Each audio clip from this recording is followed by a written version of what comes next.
Para semiótico hoje, Ricardo Serrado, investigador do futebol e do desporto. Em particular, hoje estamos em Belém, onde nasceu o Clube Belenenses. Olá, Ricardo. Olá. Então, Ricardo, você fala que é um pesquisador e está trabalhando como PhD agora e trabalhou no Sporting, no Benfica e pela Federação Portuguesa. Pode introduzir um pouco a sua personalidade, a sua figura, por favor?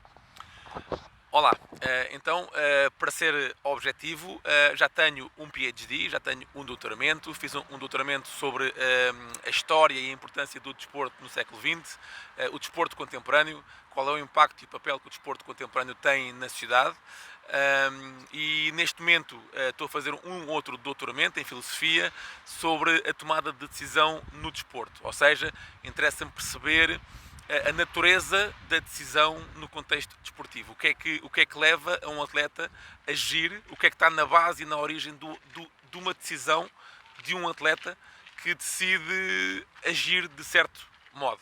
E neste momento o meu doutoramento está de facto, digamos, encaminhado para perceber a tomada de decisão no contexto desportivo. Falando disso, uma das questões muito importantes são as crenças, os rituais, os símbolos, em particular no futebol. A nível tribal, podemos dizer. Quais são as pesquisas que você fez sobre isso?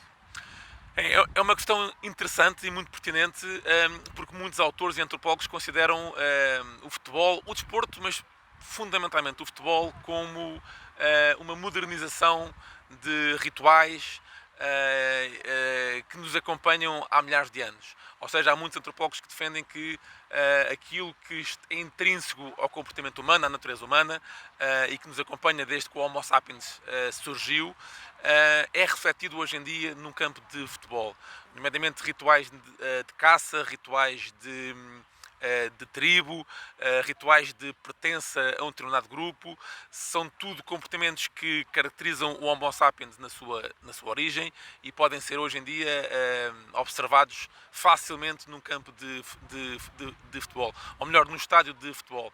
Quando vamos a um jogo de futebol, facilmente encontramos adeptos pintados com certas cores, com bandeiras, facilmente encontramos cânticos, rituais, e tudo isto é muito importante no sentido em que estes rituais, digamos que estes rituais levam a que o adepto se identifique com um determinado tipo de grupo, com um determinado tipo de clube, que é muito importante, inclusive para a sua identidade social e para a sua identidade coletiva. Portanto, os rituais, os símbolos, é algo que muitas vezes nem se dá muita importância, mas que de facto é intrínseco ao futebol. É algo que o futebol acaba por trazer para o adepto comum, e que acaba por trazer, ou seja, acaba por manifestar aquilo que de certa forma nos acompanha enquanto seres humanos, nos acompanha desde que nós somos seres humanos. Tem alguns elementos que são atávicos, podemos dizer, né? Por exemplo, você fez um trabalho sobre o proto-futebol. Essa é uma questão que não é somente do futebol, mas de muitos deportes. Atávico. Atávico no sentido Primordial, quase. Sim. Sim, podemos dizer que sim. Podemos dizer que, como estava a referir, o futebol, sobretudo, estamos a falar aqui de duas dimensões, a dimensão do jogo e a dimensão do adepto. Eu diria que, e o meu doutoramento foca nesse ponto, o jogo em si, o futebol em si. Eu defendo, e é uma teoria recente, é uma teoria minha, que defende que o futebol é uma modernização de sentimentos e rituais de caça que o ser humano tem desde que é ser humano. Vários antropólogos demonstraram que uma das formas que o ser humano caçava era através da corrida, ou seja, da corrida de resistência, não a corrida do sprinter. Nós, se formos a ver bem, o ser humano, embora sejamos fracos sprinters, ou seja, não somos um animal particularmente veloz, não somos um animal particularmente rápido, mas somos um animal com uma invulgar capacidade de resistência. facilmente um ser humano consegue correr 15 km, 20 km sem grande dificuldade. E no reino animal não há muitas espécies que consigam correr tanto e tão bem como nós. E muitos antropólogos demonstraram, inclusive existem hoje em dia tribos que caçam através da resistência, através do endurance. Como é que eles fazem isto? Ou seja, ainda hoje existem tribos que caçam antilopes, por exemplo, e outras espécies, através do cansaço, da exaustão que levam o próprio animal. Ou seja, se um ser humano se puser a correr atrás de um outro animal, não vai ganhá-lo na corrida, mas vai ganhá-lo na resistência. E isto, aquilo que acontece é, o ser humano, quando começou a caçar, ao contrário daquilo que as pessoas hoje em dia podem pensar, havia várias estratégias de caça. Caçavam em grupo, é verdade, caçavam com armas, é verdade, mas também caçavam através da corrida. E esta corrida, este tipo de caça envolvia também um esforço cognitivo substancial. Ou seja, muitas vezes quando 3 ou 4 seres humanos, 3 ou 4 homens e mulheres, porque as mulheres nessa altura também podiam caçar, quando começavam a caçar, aquilo que acontecia muitas vezes era que perdiam o arrasto ao animal. Ou seja, o animal, por alguma razão, era mais rápido e o ser humano perdia o rastro desse animal. O que é que acontecia? Acontecia que o ser humano tinha que imaginar, tinha que antecipar aquilo que o animal fazia. Então havia um esforço cognitivo, havia uma pressão cognitiva para o ser humano imaginar o que é que o animal tinha feito naquele determinado contexto. Então a caça envolvia duas dimensões fundamentais, que era uma resistência fisiológica acima da média, portanto havia uma pressão fisiológica muito importante, mas depois também havia uma pressão cognitiva, havia uma dimensão cognitiva que também era estimulada para que o ser humano conseguisse fazer a caça de forma eficiente. E portanto, eu considero que o desporto contemporâneo, nomeadamente o futebol, é uma modernização dessa necessidade, desses rituais, mais do que rituais, não eram rituais, dessa necessidade, dessa forma de caça que o ser humano tinha nessa altura. E que ainda hoje tem. É curioso porque várias tribos em todo o planeta, tanto em África como na América do Sul, como na Austrália, tribos que não têm qualquer contacto entre elas, caçam através da corrida. Caçam animais através da corrida. Exatamente desta forma como eu estava a falar. E portanto existem hoje em dia várias evidências que demonstram que a caça era feita desta forma. E aquilo que eu defendo é que o desporto contemporâneo é a modernização desta caça, deste tipo de caça. E se nós formos a ver bem, o desporto contemporâneo tem as duas dimensões que esta caça tinha, tem a dimensão cognitiva, ou seja, o futebol, o handball, o basquetebol são desportos, são modalidades que exigem um esforço cognitivo substancial, porque tem regras, tem normas, e portanto o atleta tem que ter um esforço cognitivo substancial e, por outro lado, também tem a dimensão fisiológica. E portanto, a minha tese é esta. A minha tese é de que o futebol e o desporto em geral traz para o presente os mesmos desafios que a caça nos trouxe durante milénios. Esta é uma dimensão. E depois há a dimensão do adepto, que é uma dimensão que o Desmond Morris, por exemplo, já falou, que é a dimensão de pertença, aí sim de ritual, de podermos pertencer a um tribo, a um grupo, com determinados rituais, com determinadas cores, com determinados cânticos, com determinadas bandeiras, que nos levam ao surgimento e ao desenvolvimento da nossa própria identidade. E, portanto, estamos a falar de elementos atávicos, no sentido em que muitos dos comportamentos que nos fizeram Homo sapiens e que nos acompanharam durante milhares de anos, existem hoje em dia apenas de uma forma mais moderna, de uma forma mais adaptada ao mundo contemporâneo. Está aí uma mosca chata, pá, desculpa. Às vezes vêm ter comigo. Ricardo, então, estávamos falando sobre questões atávicas. Para você, é possível comparar e fazer uma comparação entre jogadores de alturas diferentes? Sim, esta questão entronca neste meu segundo doutoramento. Ou seja, muitos cientistas e muitos autores consideram que para um atleta decidir bem, para um atleta definir bem, importa o seu estilo cognitivo. Ou seja, muitos autores defendem aquilo que é, digamos, a linha a linha mais dominante na academia é que o cérebro, ou melhor, a mente comanda o corpo. A mente comanda o corpo. E embora eu concordando parcialmente com esta ideia, também discordo com ela. Ou seja, não considero tanto que a mente controla o corpo, embora a mente, isto é um tema complexo, mas podemos dizer que a mente, obviamente... De Damasio, Exatamente. Portanto, a linha dominante hoje em dia nas áreas de tomada de decisão do desporto, na psicologia do desporto, consideram que a mente controla o corpo. E, portanto, quanto mais ferramentas, quantas mais skills tu tiveres do ponto de vista cognitivo, melhor um atleta vai decidir.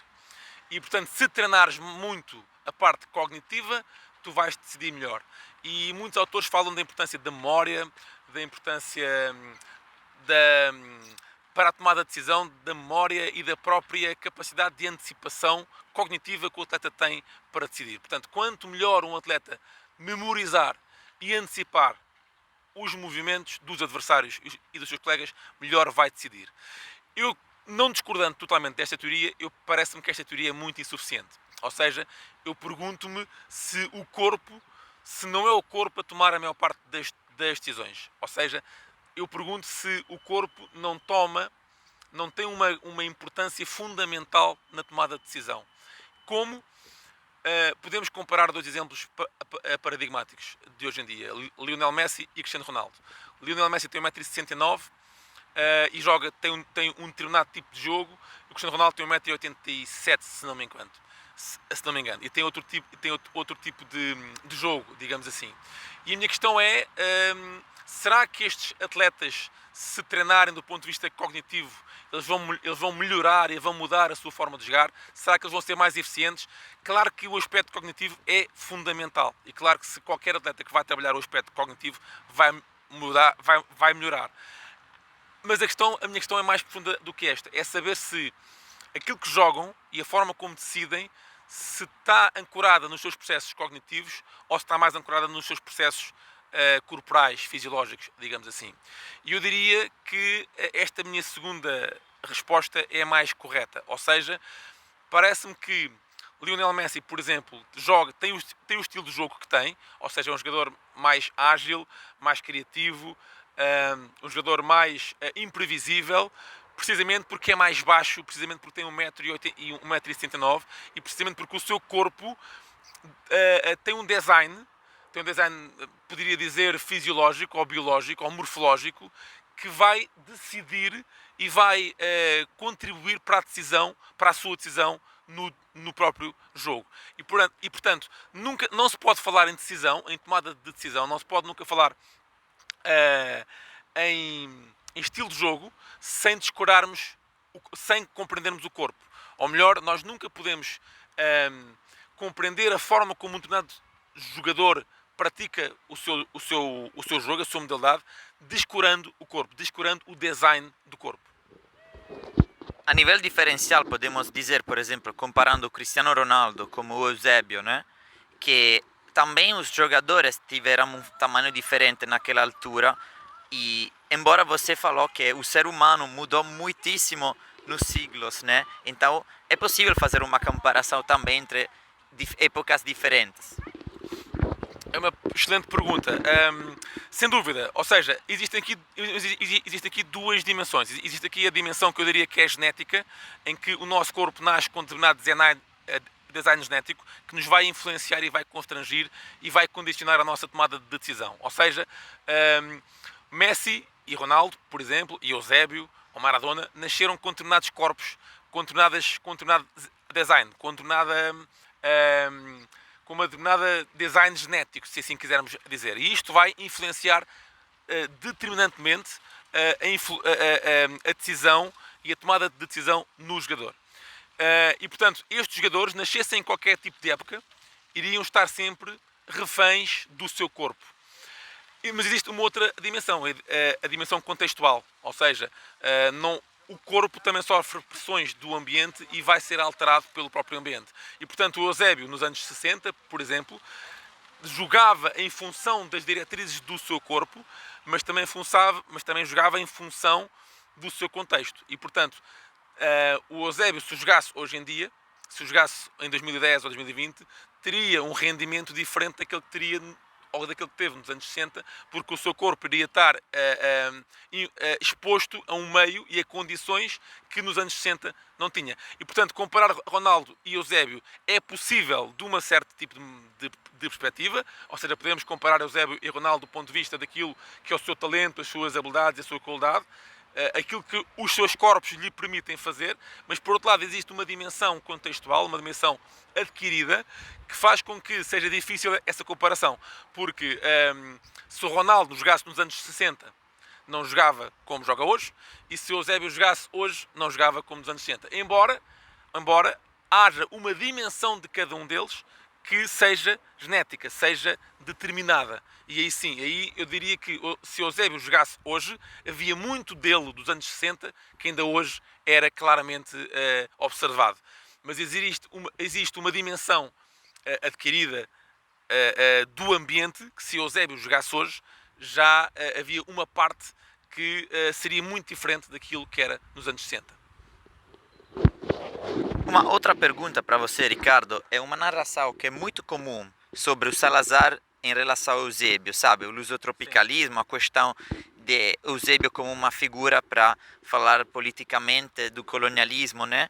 E você escreveu muitos ensaios sobre isso, falando da figura do Salazar como mais conservadora, mais ligada a filosofias como aquela do Rasoio de Ockham, podemos dizer, né? Mais conservativas. Então, o futebol, o fado, algumas manifestações culturais não foram tão apoiadas como hoje em dia cremos. Por que nasceu este tipo de narração? Bem, mais uma pergunta muito interessante. Isto entronca na minha tese de mestrado. A minha tese de mestrado foi sobre a relação do desporto com o Estado Novo e particularmente do futebol, e é muito curioso porque quando eu parti para essa tese de mestrado, a minha ideia inicial era comprovar de facto aquilo que a maior parte das pessoas dizia, que era que o futebol e o fado, mas particularmente o futebol e o Eusébio, tinham sido instrumentalizados e tinham sido utilizados para o enaltecimento e para o engrandecimento do Estado Novo. E a minha surpresa foi que, ao longo da minha investigação e da minha pesquisa, eu deparei-me com vários documentos e várias provas de o inverso. E, de facto, há um mito, aliás, existem vários mitos, que somos a nossa sociedade, e aliás, as sociedades em geral são férteis em mitos, e, portanto, muitas vezes nem sabemos porque é que os mitos nascem. Eu diria, provavelmente, às vezes, por dificuldades de comunicação, ou seja, a nossa linguagem, a nossa língua, a língua humana, muitas vezes tem dificuldades para comunicar. Mesmo o nosso cérebro muitas vezes tem dificuldades para interpretar essa mesma comunicação, e portanto é muito fácil que nasçam mitos em várias áreas, e este é um mito, ou seja, o Estado Novo e o Salazar nunca utilizou o futebol nem o fado para seu próprio proveito, por razões várias, mas desde logo porque o futebol era um jogo, era um desporto de multidões, um desporto de massas, um desporto profissional, e o Estado Novo tinha uma visão para o desporto completamente diferente desta. O Estado Novo defendia um desporto amador, um desporto de cultivo do corpo, da disciplina da mente e do corpo, que nada tinha que ver com o profissionalismo. Aliás, o Estado Novo era anti-desporto profissional.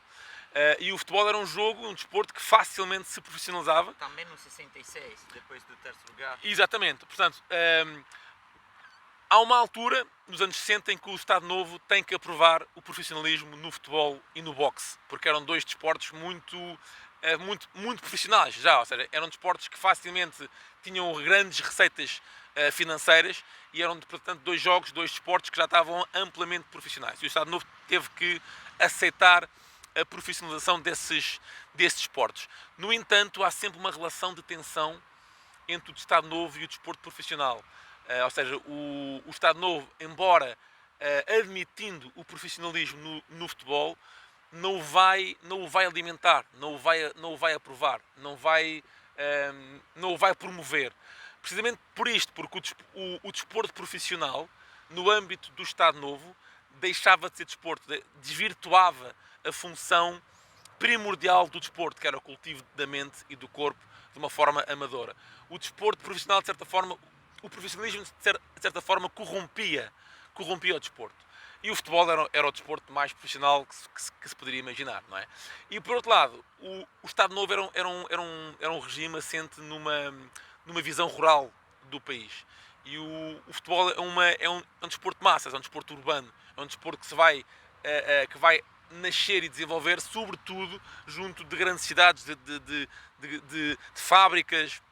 Portanto, é um desporto urbano, é um desporto quase que eu diria um desporto industrial.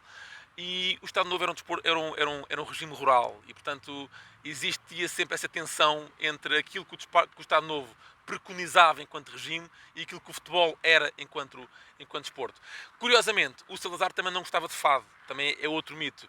O Salazar não só não gostava de fado, como não gostava até a criaturinha de Amália. Porque há aqui uma questão que muitas vezes é esquecida: o Salazar era um intelectual. Eu diria era um pseudo-intelectual, mas isso é a minha opinião pessoal. Mas era um intelectual, ou queria ser um intelectual, era um homem de gabinete, era um académico. E, portanto, tudo aquilo que fosse muito massificado, o Salazar, como intelectual, olhava um bocadinho de lado. E o fado e o futebol eram duas atividades de massas, populares, digamos assim. Há mais um exemplo. A comédia portuguesa era o estilo de cinema mais popular e mais vendido do país. Nos anos 40, nos anos 30 e nos anos 40, vários filmes de grande sucesso saíram em Portugal, tiveram muito sucesso. Poderíamos dizer que estes filmes deveriam ser aproveitados pelo Estado Novo. Pelo contrário, este tipo de filmes, por ser muito popular, por serem filmes muito massificados, também ganhavam a rejeição do Estado Novo. O Salazar rejeitava este tipo de comédia, este tipo de filme. Portanto, tudo aquilo que era muito massificado e muito popular acabava por ser rejeitado pelo Salazar e pelo Estado Novo. Portanto, são mitos que nascem, o que não quer dizer, importa aqui fazer uma ressalva, o que não quer dizer que, como qualquer outro regime político, o Estado Novo não se tenha aproveitado do futebol em momentos pontuais, como ainda hoje se faz em qualquer país. E, portanto, quando eu defendo que o Estado Novo não utilizou o desporto ou o futebol como instrumento político, não quer dizer que não tenha havido periodicamente ou pontualmente um aproveitamento natural desse desporto ou dessa modalidade. Como é óbvio, em 66 Portugal ficou em terceiro lugar. Obviamente que o Estado Novo, como regime político, aproveitou esse momento para engrandar o país. Mas é muito curioso também, porque mesmo nessa altura, na altura em que se devia... O Ballon d'Or, exatamente, numa altura em que se devia aproveitar o Eusébio, devia-se aproveitar ao máximo o terceiro lugar de Portugal, aquilo que vai acontecer é que vai-se dizer, existem várias pessoas ligadas ao Estado Novo que vão dizer que o Pelé é que é o melhor jogador do mundo, não é o Eusébio. Ou seja, numa altura em que o Eusébio está nas bocas do mundo, é considerado por muitos como o melhor jogador do mundo daquele período, o Estado Novo, algumas pessoas do Estado Novo vêm a público dizer que não, que o Eusébio não é o melhor jogador do mundo, é o Pelé é que é o melhor jogador do mundo. E curiosamente, na Assembleia Nacional, ou seja, havia um género de Assembleia da República, uma aparente democracia, que era tudo menos democracia, mas que existiam deputados que não eram eleitos, mas que eram, digamos, colocados, digamos, a dedo, digamos assim, vão dizer que o terceiro lugar de Portugal foi sorte, ou seja, que não há grande mérito, ou seja, o desporto, havia uma consciência, os deputados tinham a consciência de que o desporto, o futebol, o futebol português era um futebol atrasado, e que aquilo que Portugal tinha feito nesse Mundial tinha sido mais sorte do que outra coisa. Portanto, numa altura em que se podia valorizar o desporto e o futebol português, não quer dizer que não tenha havido, mas não existiu de uma forma muito, muito concreta, muito fundamentada. É interessante este tópico e, in particolare, falando di una rivalità storica che risale al 1907 entre Sporting Clube e Benfica, podemos dizer que o Sporting Clube era um clube mais elite, né? Um clube de boa sociedade, podemos dizer, e o Benfica até hoje é um clube muito pop. Onde nasceu esta linha pop do Benfica para você? E considerando também todas as questões tribais da mística Benfica e todas essas questões que abrangem também outras áreas que já falamos antes. Bem, o Benfica e o Sporting são os dois grandes rivais de Portugal e, curiosamente, são os dois clubes com uma matriz muito diferente, para não dizer antagónica.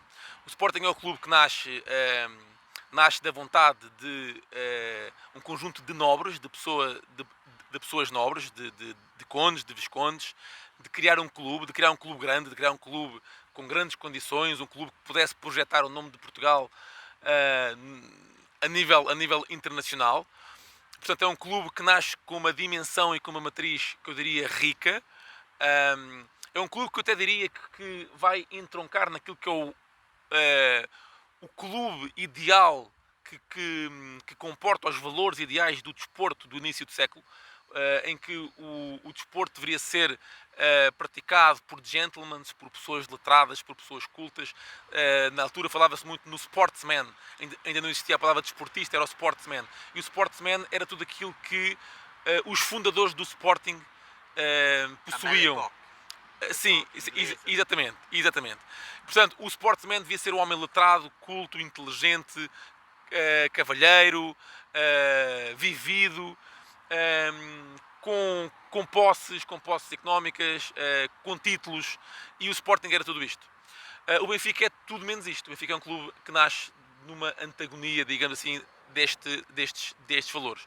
É um clube que nasce da vontade de um grupo de jovens da farmácia Franco, de classe média, de criar um clube e apenas um grupo para jogar a bola. Ou seja, enquanto que o Sporting foi fundado já com o intuito de ser um grande clube, de projetar o nome do país, o Benfica foi fundado em Belém, precisamente no local onde nós estamos, por um grupo de rapazes apenas para jogar a bola.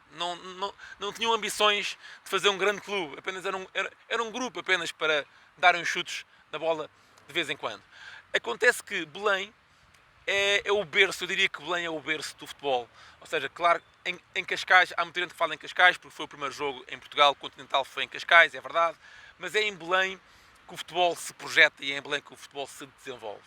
E desenvolve-se porque existe ainda aqui uma escola que é a Casa Pia de Lisboa, onde muitos jovens praticavam desporto desde tenra idade. Então o futebol em Belém, e nomeadamente o Sport Lisboa e mais tarde o Sport Lisboa e Benfica, vai aproveitar-se da Casa Pia de Lisboa, dos meninos e jovens que saíam da Casa Pia de Lisboa, que já vinham com o desporto dentro de si e que tinham certas aptidões para jogar futebol e outros desportos que outras equipas não tinham. E o Benfica vai aproveitar esta mais-valia de Belém, onde nascem muitos jogadores com grandes aptidões para jogar futebol. Aliás, vou fazer aqui um parênteses, o melhor jogador português da primeira metade do século XX, chamado Artur José Pereira, nasceu aqui em Belém e jogou aqui em Belém. Jogou no Benfica, foi campeão pelo Benfica, jogou no Sporting, foi campeão pelo Sporting e fundou o Belenenses. Portanto, é uma figura muito importante do futebol nacional e particularmente aqui em Belém.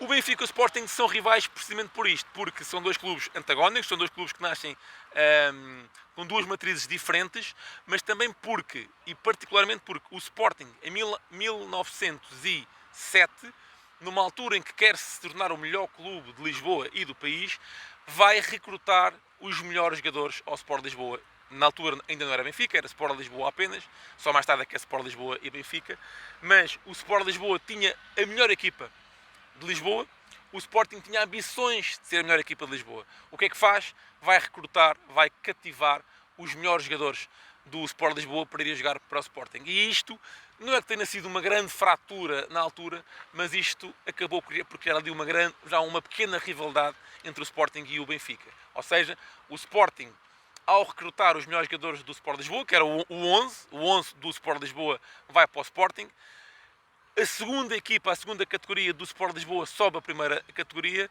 e há aqui uma rivalidade que começa porque os jogadores que começam a jogar no Sport Lisboa querem ganhar aos seus antigos colegas que foram para o Sporting Clube de Portugal. E, portanto, a rivalidade começa aqui. Mas já agora, tentando dizer aqui em 30 segundos, a rivalidade começa fundamentalmente em 1913, se não me falha a memória, quando o Sporting contrata, e aqui contrata mesmo, o Artur José Pereira. O Artur José Pereira jogava no Benfica, era o maior craque do país, o Benfica ganhava todos os campeonatos, e o Sporting, como não conseguia ganhar a projeção que sempre algemou, vai contratar, e aqui diria, vai mesmo pagar na altura foi um escândalo, vai pagar ao Artur José Pereira para sair do Benfica para ir para o Sporting. E aqui sim, o Benfica na altura levou isto como uma ofensa, levou isto como uma coisa que é completamente antidesportiva, antiética, e a primeira grande, digamos, divergência entre Benfica e Sporting começa aqui, em 1913, quando o Artur José Pereira sai do Benfica para o Sporting. E curiosamente, o Sporting logo nesse ano é pela primeira vez campeão de Lisboa com o Artur José Pereira. Alguns elementos que você falou persistem ainda hoje entre estes clubes. E em particular, uma outra pergunta é a seguinte. Falando de nacionalismo e provincianismo, né? Se podemos considerar, por exemplo, alguns escritos do Pessoa, do Saramago, do Tamen. O que você se acha sobre o futebol? O que é que eles acham? Portanto, a primeira questão é claramente que sim, ou seja, o Benfica e o Sporting têm uma rivalidade que começou, eu diria que começou gradualmente em 1907, começou intensamente em 1913 e a partir daí foi-se alimentando e é uma rivalidade que até aos dias de hoje pode ser observada de uma forma clara. Até porque o Sporting, a partir de 1913, com o Artur José Pereira, começa a ganhar uma certa dimensão e começa a retirar algum protagonismo que o Benfica começava a ter. E, portanto, o Sporting e o Benfica começam a ser, gradualmente, os dois melhores clubes de Lisboa e, subsequentemente, os dois melhores clubes do país. E, portanto, começam a ser os dois melhores que têm que, de certa forma, aniquilar, aqui entre aspas, um e o outro. Eu não tenho grande conhecimento sobre os poetas, a opinião dos poetas em relação ao futebol, de uma forma geral, mas tenho conhecimento de um ou do outro. Por exemplo, há um poeta que é político pelo PS, mas que agora falha-me o nome, peço desculpa, que é benfiquista e que escreveu poemas, escreveu vários poemas em relação ao Eusébio, em relação ao Benfica, mas agora não me lembro o nome dele. Mas nessa questão não te posso ajudar, em relação digamos, a poetas e desporto. O que você se acha atualmente do esporte, a nível de nacionalismo, por exemplo? Do Sporting ou do desporto? Do esporte. Do Sporting, a nível de nacionalismo. Do esporte em geral. Do desporto, em relação ao nacionalismo. Aqui em Portugal. Considero que o desporto, lá está, entrocando outra vez na questão dos rituais e das tribos, da semiótica, se quiseres, o desporto ainda hoje entronca e comporta muitos dos traços tribais e, subsequentemente, traços que acabam por cultivar um nacionalismo que, na minha opinião pessoal, e essa é a minha opinião pessoal, acaba por ser um pouco obsoleta. Ou seja, o futebol e o desporto ainda hoje acaba por ser fonte de nacionalismos que nós poderemos dizer, sim, que com moderação pode ser saudável, não é a minha opinião pessoal, mas admito que sim. Mas ou seja, é um campo onde ainda facilmente se consegue verificar comportamentos exacerbados de nacionalismo. E basta vermos muitas vezes competições europeias, mundiais, europeus, onde facilmente os adeptos envolvem-se em confrontos, precisamente por essa identificação que têm com o clube, ou identificação que têm com um país, que antagonizam com o outro clube, ou antagonizam com o outro país, e facilmente conseguimos observar comportamentos violentos, agressivos, perante o outro clube, perante o outro país, precisamente por isto, porque o futebol ainda manifesta claramente comportamentos de nacionalismo claros. Muito obrigado, Ricardo, para esta entrevista. Eu pessoalmente aconselho de ler O Jogo do Salazar ou A História do Futebol, os dois volumes, em particular para analisar socialmente e culturalmente as origens portuguesas, em particular a industrialização do que o Ricardo falou. E espero que esta entrevista foi boa para vocês e que se pode entender para o público italiano também. Muito obrigado, foi um privilégio e uma honra estar aqui contigo. As perguntas foram muito interessantes e muito pertinentes, e há uma coisa que precisares, estou sempre ao teu dispor.